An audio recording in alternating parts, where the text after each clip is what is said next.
Yep, sparkling red and blue, beautiful America. This is the reality. People can't go to the dentist.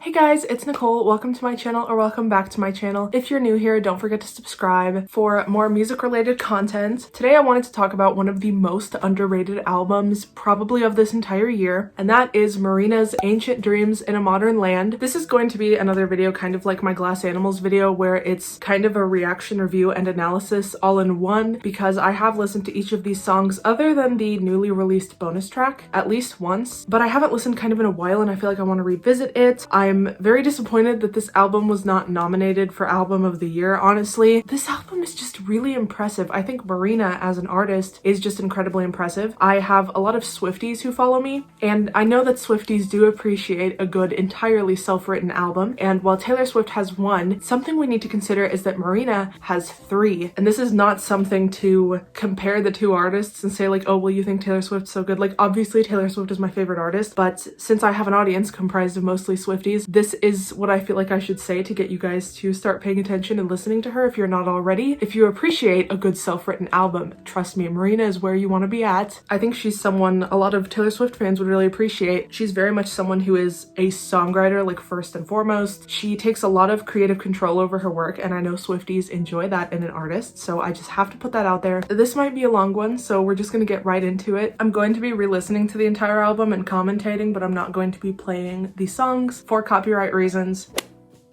Okay, immediately I love the opening track. I love when the opening track stands out. It's also the title track. I think that's amazing to put at the beginning and for it to be this representative of the entire album. The sound is very 80s. I also think some 1989 fans are really going to appreciate this sonically. While the lyrics are almost kind of like probably the closest to something like Lover, because it's a very political album, and while Lover isn't a political album, it does have stuff like that on it. So lyrically closest to Lover, musically closest to 1989 probably, but yes, it slaps. And the thing is about Marina's writing, she also has a very unique style that is really recognizable, which is also something Taylor has. Something about her rhymes: you don't have to fit into the norm, you are not here to conform, back to a time before I had form, back to a time before I was born. I can't pinpoint exactly what it is, but something about the way those words work together is very Marina. I'll point out other examples in other songs though. I think there's some environmental concern in this one, as there is in pretty much all of the tracks. I didn't realize what she was saying in the bridge. From the heart of Malaysia to the dark Himalayas, from the day you were born, you are not here to conform. This song has like a call to action almost. Like, all of the songs have political or environmental protective kind of themes, but this one is like asking the listener to be proactive, I suppose. I also really appreciate that she says from the heart of Malaysia to the dark Himalayas. It makes me think of her song To Be Human, the way she mentions all these different places in the world. I think sometimes pop stars act and write almost as if they exist in kind of a bubble, and I like that she's taking into consideration art in the context of the entire world. Like, a lot of times people don't acknowledge places like that unless they're kind of doing it for the exoticism of it, I suppose. But she mentions this in the bridge, and the way she says it is very ethereal. The sound is really dreamy, like anybody on this earth. From the day you were born, you are not here to conform. Like, she's calling out every single person, not just people from first world countries. I feel like there's a lot of way you can kind of take this one. It's very motivating. I am not my body, not my mind or my brain, not my thoughts or feelings. I am not my DNA. I am the observer. I'm a witness of life. I live in the space between the stars and the sky. These are rhymes that have like a very satisfying amount of syllables. It might be the same number in each line. I'm not going to count it, but they feel very rhythmically correct. Is that what makes me recognize Marina's writing? This is going to be an idea that is developed throughout this reaction review analysis, but this slaps. This is one of the best tracks. It's supposed to be making a statement, and each word makes that statement in an effective way, and I think there are some pretty poetic things about it too. I live in the space between the stars and the sky. There are metaphors, but I think the way she does them, I can appreciate that you can get the meaning of these songs quickly. I think that's better for the average listener, and I think that really works here. I'm usually someone who really likes lyrics that you have to decipher and pore over, but with the message she's trying to send, like, she needs people to listen up. I appreciate that. She's multifaceted. I'm obsessed with Marina. I just love how much she tries to evoke people to do something. The very first verse is like, our ancestors had to fight to survive just so we could have a chance of a life. We're not here so we can blow it all. It's very direct. I really like this. It's empowering also, I think, both in the sense of the individual and people coming together as a collective. There are a lot of ways to interpret this one, and I really like that. I really like that as an opening track. I'm in love with this. First of all, the title. I've never seen a song with this title. The nature references. Okay, and I love that it starts off with just piano and her voice. The line is coming through so clearly. Whatever you give life, you will get back. This calls back to like her song Karma. It's very motivating, but also like it makes me want to do something to help others, I guess. Why be a wallflower when you can be a Venus flytrap? That's fucking iconic. I don't even know what to say to that. This is kind of female empowerment, I think. Why would you be someone that doesn't take up space, who doesn't want attention, who just clings to the wall and observes when you could be the center of attention? There's nothing wrong with wanting that. These themes. It's got a funk influenced bass that I really appreciate. Okay, the whole production, I just gotta say it again, the production is amazing. It feels like some kind of 80s superwoman action movie with a very strong female protagonist. I love the melody, how the chorus begins with "Don't underestimate me," because one day, like, it keeps climbing. It slaps. It's so well written. Her shirt in the music video that says Harvey Weinstein gone to jail. I just got goosebumps. Oh my god, she's not scared of anything. While you see this shirt, she's singing "Nothing in this world could change me." Literally nothing can influence her. I fully believe her. She's selling this idea and I'm buying it. She's such a bad bitch. I can't. This music video. I don't think I'd seen the video. Oh my god. Go watch the Venus flytrap music video. I'm telling you. She looks like Wonder Woman. That's who I'm thinking of, I think. Again, I'm obsessed. Let's take a look at these lyrics more closely though. She talks a lot about her fame and how she got there. She says she never fit into that Hollywood thing. I remember something about her label not liking her look. Something about feeling like she never quite fit in. She says she did it her way. Nothing in this world could change me. This confidence is amazing. I got the beauty, got the brains, got the power, hold the reins. I wish we had more stuff like this like 10 years ago when I was kind of growing up and in more impressionable years. There's so much confidence with women in music these days. I love her line, "I know that money ain't important and it don't mean you're the best, but I earned it all myself and I'm a millionaire-ess." She acknowledges that it doesn't mean you're like the best artist, but of course to successfully make it that far it does require talent and hard work, especially, probably more so than talent even. I love the bridge. The bridge gives me tingles. They'll shame you, blame you, pretend to even hate you, take away your rights, pacify you with their lies. Take away your rights could mean a lot of things. In this context, it could especially mean things like, you know, when we think about Taylor Swift's battle with her masters, even though that was a right she kind of signed away in her contract, it's like those things are expected to be taken away from artists. Then of course you can think of the larger context of just the world in general, how much people want to take away women's rights. Of course we have problems in first world countries. Boy, do we. People think sometimes that feminism is something that we don't need anymore, but like, especially, you have to think outside of your own environment. I love that MARINA does that in several of these tracks. She talks about places other than the US or England or just first world countries in general. There's still problems going on. I love that she advocates for just like not sitting back and taking it. Her lyrics are so aggressive. They just pack such a punch. She writes songs how I imagine Wonder Woman would write songs. Just the hook in general. Why be a wallflower when you can be a Venus flytrap? It's so original. I love the imagery that it gives. A good botanical metaphor. We love that. There is a stripped version of this as well. Both of them are iconic. I think the very produced bop of a version is amazing, but also when it's stripped, you can really pay attention to the lyrics. And I think vocally, MARINA is very strong. I love her vocals, and I think they really shine in the stripped version. We're going to talk about the original for this video, but just know that the stripped version exists, and oh my god, it's all on piano, and it's beautiful. And there is piano in the original too. I think Swifties would really like this music because I feel like every single thing she does can be an Easter egg, like it can mean something, and it's so fun to dive into. I want you guys to join me. I love everything about MARINA. Let's break down these lyrics. The first verse, cheeks are rosy like a bush or cherub, I'm a strawberry soda, raise my lashes to heaven, stars in my hair running like a waterfall. I almost feel like this is a societal expectation of what women should look like. Instead of saying raise my eyes to heaven, she says lashes, like something that's a very notable feature of like a beautiful woman having long lashes. The male gaze, yes, the male gaze, that's what it reminds me of. This is beautiful. Clouds in the whites of our eyes, we saw it all. She compares herself to nature so many times, like she says she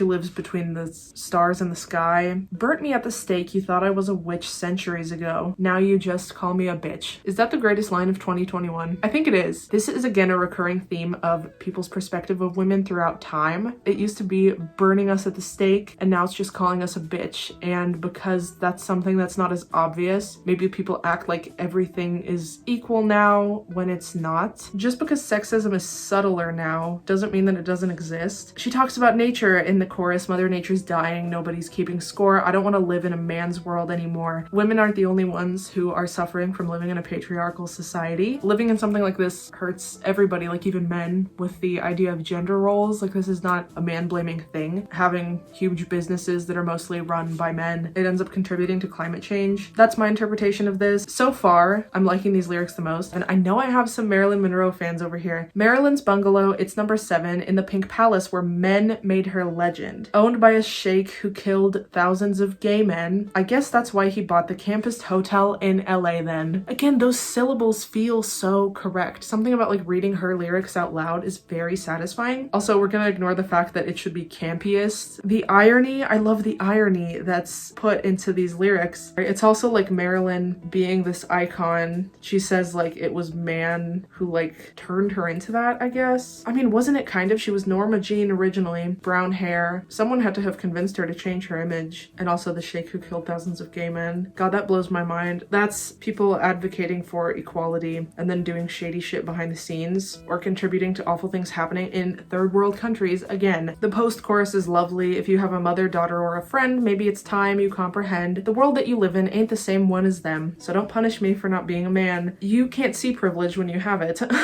It's like you're viewing the world through entirely different eyes. The bridge. Spring appears when the time is right. Women are violets coming to light. This could mean a lot of things. I feel like this could be something where it's like spring appears when the time is right, like women age over time, but they're violets coming to light, like they can grow even more beautiful as they get older. We become wiser as we get older. We should not be punishing women for aging. First of all, it's natural, but also the process of aging can make you so much more wise. I think it's a good thing. We shouldn't be scared of that. Or it could be another irony type of thing where it's like spring appears when the time is right, like women are reduced to a flower that's like coming into her prime when she's like in her 20s or whatever, or late teens, which is nasty. But if it's that way, it could be like irony for sure. I love that there's multiple ways of interpreting it. Okay, the planet has a funny way of stopping a fight. Okay, that might also be the most genius lyric of 2021. The planet has a funny way of stopping a fight. I don't even need to say anything about that one. Wow, this is the real quarantine album. Oh my god. I mean, I appreciate folklore for its escapism, but this one is like, okay, let's wake up and do something about the state we're in. She's so ahead of her time. Even though I agree with her, it's like, is that why this didn't get nominated? It's very much like a statement. It shouldn't be. The one thing I remember from this one is it's so wordy. I am very intrigued to see her perform this live, especially if she's like dancing, because it's a very high energy song, but there are so many words and it's amazing. But like, how do you not run out of breath when you're doing that live? When I sing it in the car, I'm like, it's intense. I want to do a like slowed down piano cover of this maybe. I want people to be able to really focus on the lyrics. Oh, that 80s drum beat again. It also makes me think of Miley Cyrus's newest stuff. The opening line, again, the opening line. All my friends are witches and we live in Hollywood. Mystical bitches making our own sisterhood. Enough said. The picture she's painting. This gives me such a good like girls teaming up together while society is falling. We are quietly reforming, protecting the planet, healing our own damage, healing your own trauma before you can help others. I love this. They sound like little like fairies protecting the world. I just like love this storytelling. Quarantined all alone, Mother Nature's on the phone. What have you been doing? Don't forget I am your home. Virus come, fires burn until human beings learn from every disaster. You are not my master. I guess it's the internal rhymes. From every disaster, you are not my master. It feels very Marina. Fires come, fires burn. They flow so nicely. I love that this is so descriptive and amazing, and she was able to make it rhyme. That's impressive. I mean, I guess I see why this didn't get an Album of the Year nomination. Need to purge the poison, show us our humanity. All the bad and good, racism and misogyny. Nothing's hidden anymore. Capitalism made us poor. God forgive America for every single war. She's critiquing the nation that she is in. I think she's actually from the UK, but I don't know, she might be living here now. I'm sure she's been here before. You know, she's not wrong. I just don't think people are ready to hear this. And it slaps. Ooh. It also could be kind of like anti-vaxxers, people who refuse to take it seriously. It's your own decision, but your home is now your prison. I think she personifies herself as Mother Nature because she follows it with "you forgot that without me you won't go far." I do think climate change is going to contribute to more outbreaks of different viruses as we interact more and more with the animals who are losing their homes because we are are doing deforestation. I think it's just going to happen more. The population increases. That's just how it balances out. That's just how it is, man. It's your decision. You have freedom to ignore it. That's not going to stop it from happening. The Britney references, how we just did her dirty back in the day. Harvey Weinstein's gone to jail. The Me Too movement. This is a packed song. There is a lot here. Oh, this is really hopeful. It's a new world order. Everything just falls away. Our life as we knew it now belongs to yesterday. Inside all the love and hate, we can now regenerate. We can look at this from a positive perspective and use it as motivation to make change so that things like this don't happen again. I just want a world where I can see the feminine. We only make up 1/4 of the government. Enough said. I love the metaphors like an angel gone to hell cast the moon under our spell. Own and female power taking back what's ours. This song is very hopeful. I think she has a lot of hope for the future and what we as a society can do, what women can do to take back power, because it belongs to us. We definitely need to be half represented in the government. It's ours. It literally belongs to us. It's just a matter of taking it back. Earth is like a white rose, quiet cloud of petals cold, a place so corrupt where angel flesh and blood is sold. This makes me think of the way society takes advantage of young women. It makes me think of Goldwing by Billie Eilish. The feminine is born as new, studded with a diamond dew. Saw the dawn was coming, everybody knew. Very motivating. Literally every section is just amazing. The whole thing is so good. I feel like you need to read the song other than listen to it. Even though it slaps, it's like you need to look at these lyrics and think about them.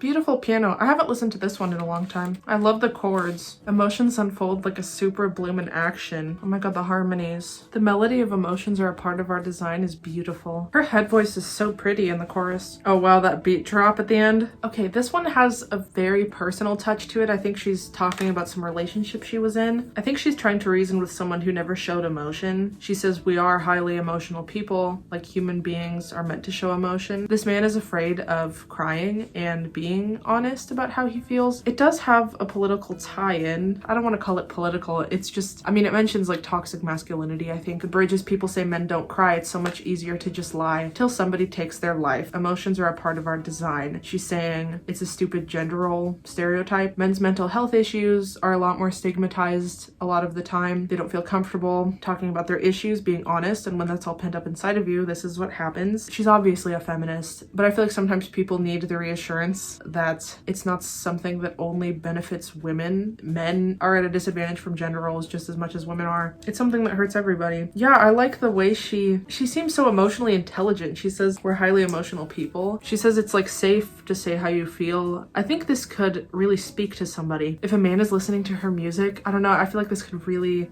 get across to somebody that it's okay and there's nothing wrong with being honest about how you feel. I really love the piano and the melody. It's a nice break from the really packed, intense bops that have a lot to say about the state of the world. This connects it on a more personal level. I love when songs do that, when it really shows that the artist is personally affected by this and it's not just something they're trying to do for support or to be taking the correct position. There's really cool plucked violins in the beginning. I love when they're used in this contemporary pop sound. A really good intro. There's like a synthesized organ almost. 80s beat again.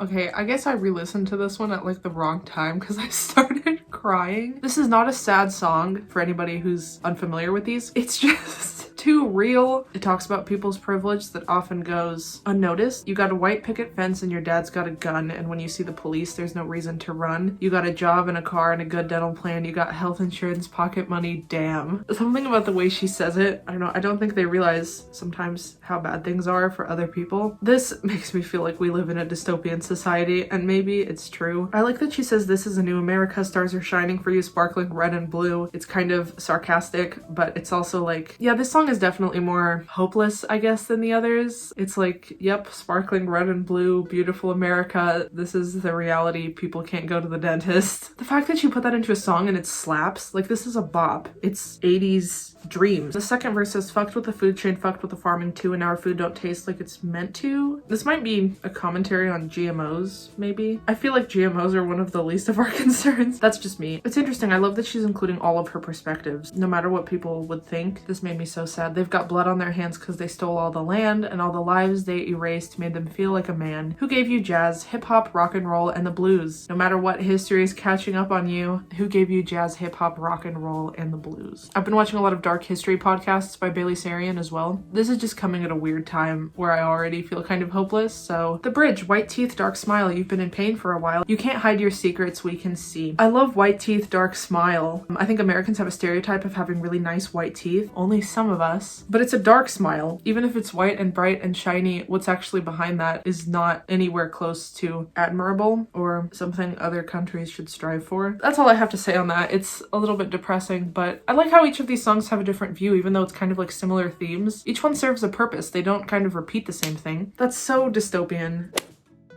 This is another more ballad type song. It's a good mix of bops and ballads. Oh, the piano, the reverb on her voice. Okay, so this is another personal one, I think. It starts off kind of like, it seems like you're explaining a guy who cheated on her. You almost turned me psycho is the opening line. You damaged what we had, but for her, it's just another day. That's what makes me think this breaking of trust that happened was cheating. It's like this other woman may not have even known it was just like another day for her, even though for Marina, it was like catastrophic. I love the reference to Greek mythology. You opened up Pandora's box. You don't know what you just unlocked. I pray that hope's not lost. I'm not too familiar with the myth, but I think that was the one thing that humanity got to have in addition to all that suffering and war and things like that. At least we got hope. It fits very nicely into that chorus. She says she escaped many vices, but she can't escape the war inside her skull. She deals with somebody else's can of worms like she's an empathetic person. He's projecting these bad things onto her. She mentions hope again, which is prominent in that myth. I kept my hope alive, but I don't want to be the bearer of pain just so we can survive. She's tired of doing this. This is a pretty powerful one, and again, I like that it's personal. It's a really pretty ballad. I love the melodies and the production. This is really good. The title says enough, I feel like. I like how it's a vulnerable song about how she's been taken advantage of, and then it's like, nope, never mind, I'm over it. I love you, but I love me more. I think that's how people go through breakups though. It's like 1 second you feel awful, and then you're just on top of the world, like, this is stupid, why am I crying? And it just kind of goes like that for a while. Oh, a nice bouncy piano. Amazing electric guitar. This is 80s rock pop again. Iconic guitar solo before the bridge. Yeah, this is another personal one. It makes me think of I Will Survive by Gloria Gaynor. I love she says, you say you'll change, you say you'll transform. I feel like transform's an interesting word that's different from that trope of like, oh, he says he'll change, like he says he'll transform. It's like an even bigger promise. She doesn't believe it. When I can tell you're exactly the same. You'd rather shut your eyes than feel any pain. This feels like highly emotional people, the same guy who like won't show emotion. Women love too early and men love too late. That's interesting. Even after she makes up her mind the relationship is over, he's still trying to win her back. She gets attached earlier than he does, and then by the time she decides to leave, it's not over in his mind yet. It makes me think of that idea of women being more mature than men. They do things faster, like earlier. Maybe it bleeds over into relationships sometimes. The production is really good. It's emotional, but it's not a ballad. It definitely has really nice upbeat production, which is interesting.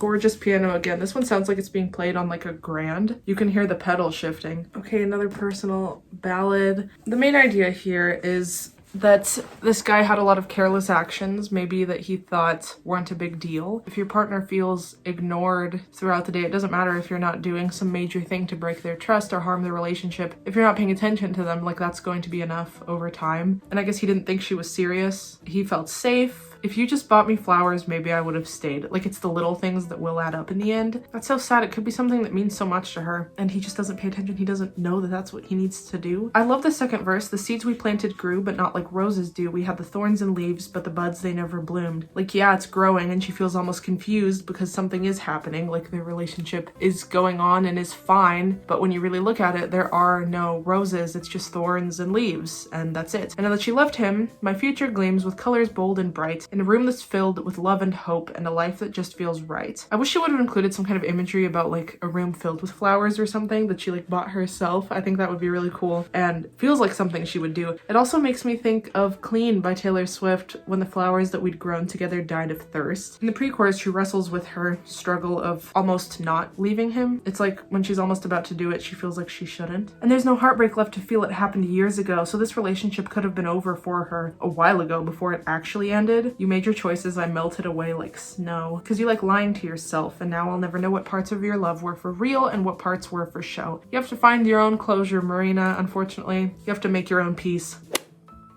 This feels like a great outro. The pre-chorus, the violins, the build, her like yelling, oh my god, with that gorgeous piano. And then it's like staccato piano slamming. She's so angry. The high-pitched, beautiful, I will never be yours again. It's so musically interesting.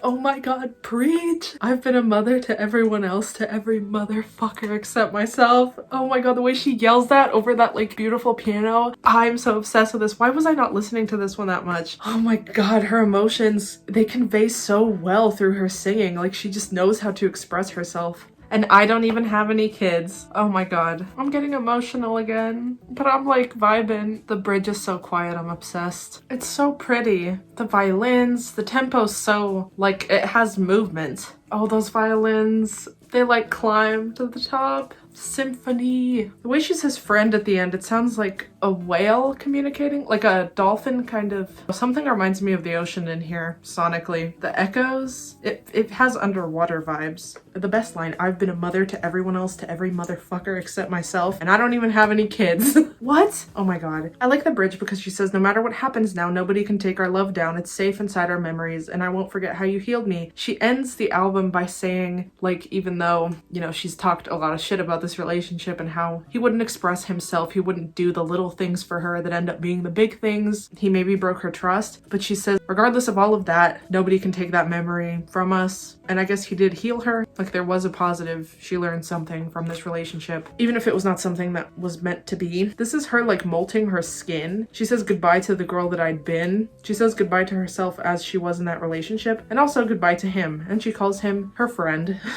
Amazing closing track. I love the opener and the closer. I think those are perfect. Okay, now we're gonna listen to the bonus track that just came out 2 weeks ago that I haven't heard. There are more that are supposed to come out, but they haven't come out yet, which is weird because this album was released like 6 months ago. Marina, if you've got even better stuff, like the time was a while ago because you could have. I want her to have a Grammy. I don't think she has a Grammy. Oh, it's an introvert anthem. It's a ballad on piano again. The melody of the chorus reminds me of To Be Human. So I guess she wrote this song in January of 2020. Being overstimulated by being around people, needing to kind of recharge your social batteries, I guess. She likes being alone. She can turn off the world, feel under control. I think a lot of people can overstimulate someone. And she says now she doesn't relate to it. I think after being in quarantine, even the introverts might be a little bit tired. And this is not a song that I even really relate to a whole lot. I feel fine when I'm around people. She kind of talks about herself as an emotional sponge a little bit, saying like, I pick up on everybody's energy. I like to think I don't get too influenced by people's anger or sadness if they're physically around me. Well, maybe that's not completely true. Kind of, but also like if I feel one way, that's not going to change just because somebody close to me is feeling another way. I feel like my emotions are very strong myself, so someone else might not have that much of an effect on them. But some people are very like sensitive to the way other people feel. It gets projected onto them easily, and that can be really overwhelming. I do relate to, they don't understand why I like being alone. I don't want to be so accessible. Not necessarily being alone, but I am tired of the notifications on my phone. I don't like that when I come home to sleep or work on something or rest and someone's trying to call me or text me, it's like it's kind of expected that I answer right away. There's so many apps on my phone. That's something that overwhelms me. Real people don't overwhelm me as much as the people inside my phone. There's just like so much on there and it hurts my eyes and I don't like that. All the notifications stress me out, like seeing all the things I have to go through, like with my eyes, with my hands, and like look through and focus on, that stresses me out. This is a nice one. I'd like to see the context of it with the other bonus tracks that haven't showed up yet. Yeah, that's the most relatable part for me. Emotionally, I'm on the edge of a knife. That's how I learned to survive. I feel that as someone who almost is rewarded by their overstimulation. I force myself to never forget anything. I'm constantly like trying to be as organized as possible, and it's very exhausting to be that obsessed with not forgetting things, but it's like how I learned to get the praise that I have from it. It's such a rewarded habit. It's not good to always just be kind of workaholic, I guess, but it's how I learned to just, if I'm awake, I should be focusing on something, moving from activity to activity, completing to-do lists like a machine. But yeah, it's hard to break out of that because it's so rewarded in this society. I've actually felt pretty bad this pandemic because I can't be around my friends. It's too hard to pretend, so I stay away from my friends. The thing is, I don't pretend if I'm upset around my friends. I get distracted very easily. I do this on lives. If you guys have seen me show up to a live kind of bummed, kind of stressed out, and then we just start having a casual chat, and even though it's not face to face, it's the same kind of thing I feel when I'm around my friends. If I'm not feeling good that day, it completely distracts me, and like